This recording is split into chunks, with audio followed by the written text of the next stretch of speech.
यही घटना अगर तुम्हारी बेटी के साथ बलात्कार हो, या तुम्हारी बेटी के स्तनपान को कोई छुए, या तुम्हारी बेटी के नाड़े को कोई खोले, तो एक पक्ष को जेल क्यों भेज दिया जाता है, एक पक्ष को क्यों उसके माता पिता को सुपुर्द कर दिया जाता है? सुन लीजिए, पत्रकार में होता है ये सब कॉलोजियम सिस्टम मनुवादियों के पुत्र हैं। अब कह देंगे कोई नाक से पैदा होता, कोई कान से पैदा होता, कोई मुंह से पैदा होता है। विद्वान जज ने अपना कुछ देखा होगा, परिस्थिति जन्य क्या मामला है, कैसा है, तो उन्होंने इस तरह का बयान दिया। जब जेल भेज देते हैं तो उसका मान सम्मान सब चला जाता है कि तुम्हारे अगर स्तनपान को कोई हाथ लगा देता है, तुम्हारा नारा खींच देता है।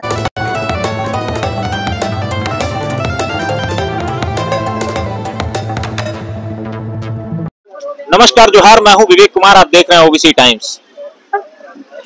एक जज ने विवादित बयान दिया है, फैसला सुनाया है। कहा है कि जो लड़की है, चाहे वो बालिग हो या नाबालिग हो, उसके प्राइवेट पार्ट्स को टच करना, नाड़ा खोलना, ये तमाम ऐसी बातें उन्होंने कही हैं जो हम ऑन कैमरा नहीं कह सकते।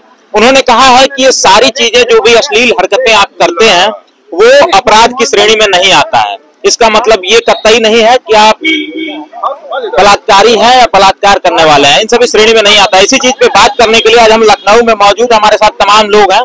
पब्लिक रिव्यू लेंगे, जानने की कोशिश करेंगे कि जज के इस बयान पे इन लोगों की क्या टिप्पणी है, क्या सोच रखते हैं। कैसे देखते हैं आप इस बयान को? राम मनोहर मिश्रा जी जज साहब जो बोले हैं वो सोच समझ के बोले होंगे, चिंतन मंथन करके बोले होंगे, मनोवैज्ञानिक, दार्शनिक, आत्मिक, विवेकी ज्ञान से समझ के बोले होंगे, परिस्थिति जन्य समझ सोच के बोले होंगे कि क्या है। तभी तो उन्होंने कहा कि इसमें धाराएं गलत लग गई हैं, इसको जो है सुधार करके ले आओ। तो अब वो विद्वान जज है, अपना सोचे होंगे क्या मामला था, क्या नहीं था। वो जो है हाथरस का शायद मामला था वो, तो कासगंज का, तो उस पर विचार उन्होंने व्यक्त किया है। और सबसे बड़ी बात है कि कभी कभी देखिए, कभी कभी जो है होता है जमीन जायदाद की लड़ाई, लेकिन जो है एक पक्ष जो अपनी लड़की पर आरोप लगा के और जो है मुकदमा लिखवा देता है, उसको भी देखना चाहिए। और कभी कभी यानी लड़का लड़की का एक ही उम्र होती है, उसके बाद भी अगर वो लोग आपस में संबंध बनाते हैं तो लड़के को जेल हो जाती है और लड़की को उनके माता पिता को सौंप दिया जाता है।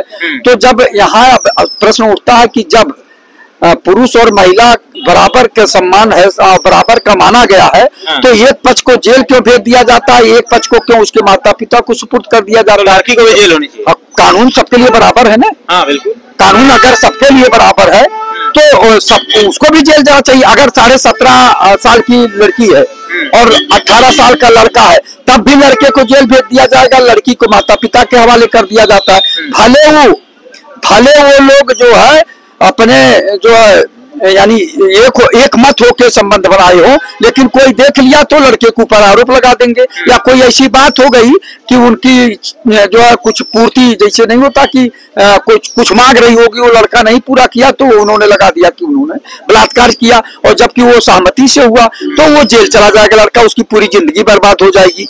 तो आरोप को देखते हुए विद्वान जज ने अपना कुछ देखा होगा, परिस्थिति जन्य क्या मामला है, कैसा है, तो उन्होंने इस तरह का बयान दिया। आप मानते हैं इस बयान को सही ठहराते हैं? इसका मतलब हम सही ठहराने वाले कौन होते हैं? जो देखता है आदमी, उसको आप कहिए कि कोई गलत ना हो, उसको भी जेल भेजवा दीजिए। आप बताइए, एक लड़की झूठा भी बोल के और मुकदमा लिखवा दे रही, उस पर जब नौजवान जेल चला जा रहा है, 20-20 साल तक वो जेल में रहा, सड़ रहा है, उसका पूरा जीवन बर्बाद हो रहा, तो उसके बाद कौन जिम्मेदार है? उसको किसको जिम्मेदार मानते हैं? सही गलत का मामला बहुत ठोस होना चाहिए और समझबूझ के करना चाहिए। और जो FIR दर्ज करते हैं वहां के पुलिस अधिकारी, उनको भी सोचना चाहिए कि मामला क्या है। पहले तो चिंतन मंथन करें, देखें, पहले में जेल न भेज दें। पहले आप मान लीजिए FIR कर दी, लेकिन उसकी विवेचना करते रहिए, न कि जेल भेज दीजिए। जब जेल भेज देते हैं तो उसका मान सम्मान सब चला जाता है और बाहर निकलता, उसके ऊपर एक ठप्पा लग जाता है कि इसने गलत किया था इस लड़की से, उसके बाद ये जेल चला गया। भले उसकी गलती न हो, तो वो बच्चा तो पूरा जिंदगी, उसका माँ बाप भी जो है सासत में रहते हैं, अपमानित होते हैं, भाई भी होते हैं अपमानित, उसकी बहन भी अपमानित होती है। तो इन सब चीजों को देखते हुए कानून बनना चाहिए, स्पष्ट कानून हो कि पुरुषों को भी न परेशान किया जाए, लड़कियों के आड़ में, बच्चियों के आड़ में केवल लड़कों को ही न परेशान किया जाए। कहीं कहीं लड़के भी जबरदस्ती परेशान किए जा रहे हैं। चलिए ठीक है, लौटता हूं मैं आपके पास। जो जज साहब ने बयान दिया है, या फिर मध्य प्रदेश के हाई कोर्ट के जज थे, उनका आज एक अजीबोगरीब फैसला आता है। फैसला ये आता है कि उन्होंने एक बलात्कार के आरोपी की सजा कम कर दी है। उन्होंने ये कहते हुए कम की है सजा कि वो बड़ा ही दरिया दिल इंसान था, बड़ा ही दयालु इंसान था जिसने बलात्कार किया, क्योंकि उसने बलात्कार करने के बाद पीड़िता की हत्या नहीं की। क्या प्रतिक्रिया है आपकी? समझ में नहीं आ रहा, हम को क्या करे, सर फोड़ ले, क्या हो रहा है ये। संवैधानिक पद पे बैठे हुए, कल एक मिश्रा जी उत्तर प्रदेश के हाई कोर्ट के जज हैं, वो इस तरीके के बात कर रहे हैं कि तुम्हारे अगर स्तनपान को कोई हाथ लगा देता है, तुम्हारा नाड़ा खींच देता है, तो उसे अपराध की श्रेणी में नहीं लिया जाएगा। तो हम कहाँ जाके सर पट के, जब ऐसे पढ़े लिखे जाहिल हमारे यहाँ जज बन जाते हैं जो ये कह रहे हैं कि वो बड़ा दयालु है कि उसने उसका बलात्कार किया, हत्या नहीं की। वाह, क्या एग्जाम्पल है जज साहब का। मुझे तो ये चाहिए कि इधर उत्तर प्रदेश के जज जो हाई कोर्ट के हैं, और वो किस कोर्ट के मुझे नहीं मालूम, अभी आपने बताया था, तो उनको भी जो है मालाओं से उनको सम्मान दिया जाना चाहिए समाज में, कि ताकि लोगों को पता लगे कि शिक्षा प्राप्त करने के बाद भी कोई भी व्यक्ति इतना जलील और इतना गिरा हुआ हो सकता है। यही घटना अगर तुम्हारी बेटी के साथ बलात्कार हो, या तुम्हारी बेटी के स्तनपान को कोई छुए, या तुम्हारी बेटी के नाड़े को कोई खोले, तो क्या तब भी वहां खामोश रहोगे? तुम्हारी बेटी आके कहे घर में, पापा पापा मेरे स्तनपान को छुआ, या मेरा नाड़ा खोला, या पापा पापा मेरा बलात्कार कर दिया उस लड़के ने, मगर मुझे मारा नहीं जान से, पापा पापा, क्या उसे छोड़ देंगे आप? तो ऐसे जज जब कोर्ट में बैठेंगे तो हमारे समाज में जो बेचारे जो पढ़े लिखे नहीं है, जो अनपढ़ से है, मैं कहता हूँ मेरे निगाह में उनकी इज्जत ज्यादा है। इन सुअर के बच्चों को, जजों को, दोनों को जूतों से मारना चाहिए, और जूतों से माला पहना के गंजा करके पूरे देश में घुमाना चाहिए। खासकर जहाँ ये रहते हैं, जूतों की माला पहना के सर गंजा करके घुमाना चाहिए, कि अगर यही काम तुम्हारी बेटी के साथ हो तो क्या वो तुम्हें मंजूर होगा? तो मुझे क्या है, मैं ये सोच रहा हूँ, हम शिक्षा दे रहे हैं अपने बच्चों को, अगर हमारा बच्चा भी मान लीजिए वकील के बाद जज बन जाता है और वो ऐसी हरकत करेगा, तो मेरे लिए तो डूब के मर जाने जैसी बात होगी। उनके माता पिता अभी तक जिंदा क्यों है? वो अभी तक जिंदा क्यों है? उसके परिवार वाले अभी तक क्यों नहीं जिंदा है? क्यों जिंदा है? जिस परिवार के जज ने ऐसा कहा कि तुम्हारी बेटी को कोई छू ले, वो हाथ लगा दे, नाड़ा खोल दे, बलात्कार कर दे, और वो बेचारा निर्दोष है। अच्छा, इसके लिए क्या आप कॉलेजियम सिस्टम को जिम्मेदार मान सकते हैं? क्योंकि जज जो जाते हैं हाई कोर्ट वगैरह के बनते हैं, वो सिफारिश से ही बनते हैं, कॉलेजियम की कहीं ना कहीं देन है, उसे जिम्मेदार मानते हैं? देखिए, ये कह देना बड़ा बेकार सब सवाल होगा, वो उत्तर होगा आपका भी, मैं भी अगर इस तरीके से उत्तर दूं, ये नहीं होता। ये जो निर्णय होता है, ये आपकी व्यक्तिगत संस्कार कैसे है आपके। हमें लगता है कि आपकी शिक्षा अलग है और आपके संस्कार जो है वो सामाजिक है, और माँ बाप से मिलने वाले हैं, समाज से मिलने वाले। आप किन लोगों के बीच में बैठ के, और कैसे आपके माँ बाप है, कैसे आपको संस्कार मिले हैं, और उसके बाद जब आप जनता के बीच में आते हैं, कैसे संस्कार लेके आप वहाँ जज की कुर्सी तक पहुंचे हैं।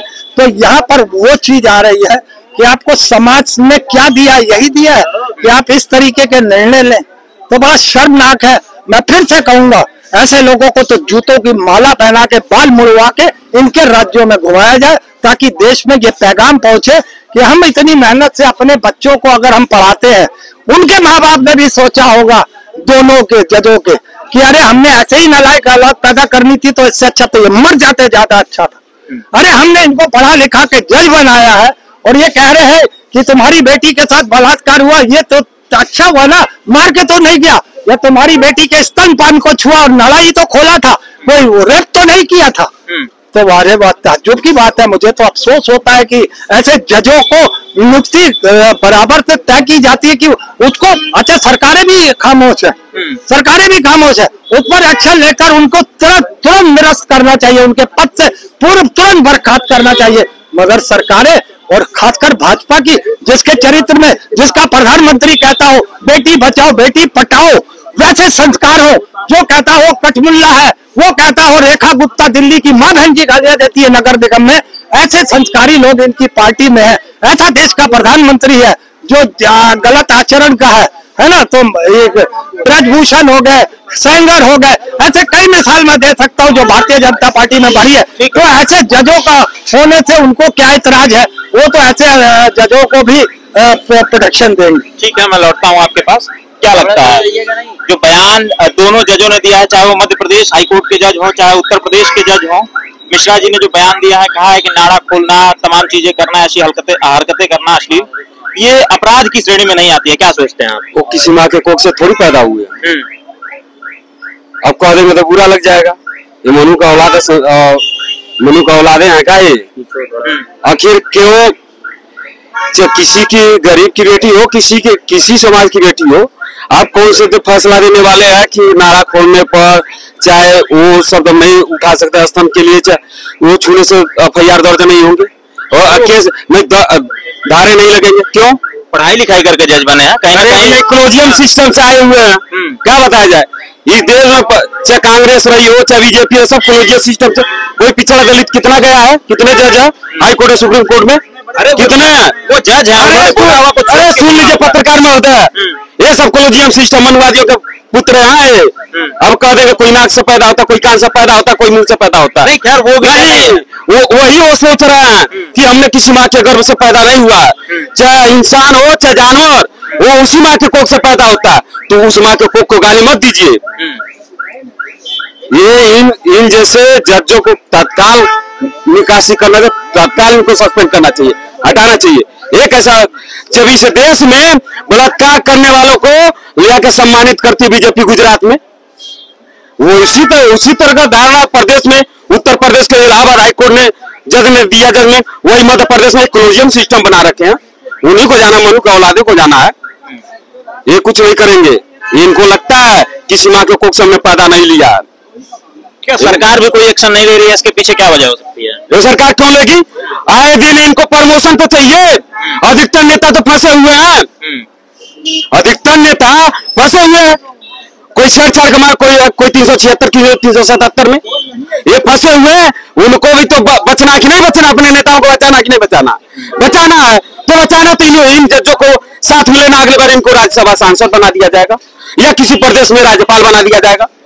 अरे जज को वही थे ना, राज्यसभा सांसद हुए थे ना, इसी प्रकार ये भी कई हो जाएंगे, MLC हो जाएंगे, कोई मंत्रालय हो जाएगा रिटायर होने के बाद। ये सब कॉलेजियम सिस्टम फिक्स कर दिया गया।